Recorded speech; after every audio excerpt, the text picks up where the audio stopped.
ইনজুরির কারণে প্রায়ই সংবাদের শিরোনাম হন নেইমার, তবে এবার শিরোনামে এসেছেন মানবিক এক উদ্যোগের কারণে। ভয়াবহ ভূমিকম্পে বিপর্যস্ত ভেনেজুয়েলার মানুষের পাশে দাঁড়িয়ে অনন্য এক দৃষ্টান্ত স্থাপন করেছেন ব্রাজিলিয়ান সুপারস্টার। ভেনেজুয়েলার সংবাদ মাধ্যম এল সুমারিও.com এর তথ্য অনুযায়ী দেশটির জরুরি উদ্ধার কাজ ও মানবিক সহায়তা কার্যক্রমে $2,50,000 মার্কিন অনুদান দিয়েছেন নেইমার। এই অর্থ ক্ষতিগ্রস্ত মানুষের জন্য জরুরি খাদ্য, সুপেয় পানি, চিকিৎসা সামগ্রী এবং অস্থায়ী আশ্রয়কেন্দ্রের ব্যবস্থা করতে ব্যয় করা হবে। সংবাদ মাধ্যমের তথ্য অনুযায়ী ভেনেজুয়েলায় আঘাত হানা 7.2 ও 7.5 মাত্রার ভূমিকম্পে এখন পর্যন্ত অন্তত 1,500 মানুষের মৃত্যু হয়েছে।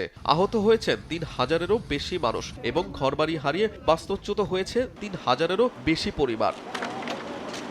উদ্ধারকারীরা এখনও ধ্বংসস্তূপের নিচে জীবিতদের খুঁজে বের করার চেষ্টা চালিয়ে যাচ্ছেন, তবে ভারী যন্ত্রপাতির সংকট উদ্ধার কার্যক্রমকে কঠিন করে তুলেছে। মূল ভূমিকম্পের পর দেশটির বিভিন্ন এলাকায় একাধিক মৃদু ও মাঝারি মাত্রার কম্পন অনুভূত হয়েছে, যা ত্রাণ ও উদ্ধার কার্যক্রমকে নতুন করে চ্যালেঞ্জের মুখে ফেলেছে।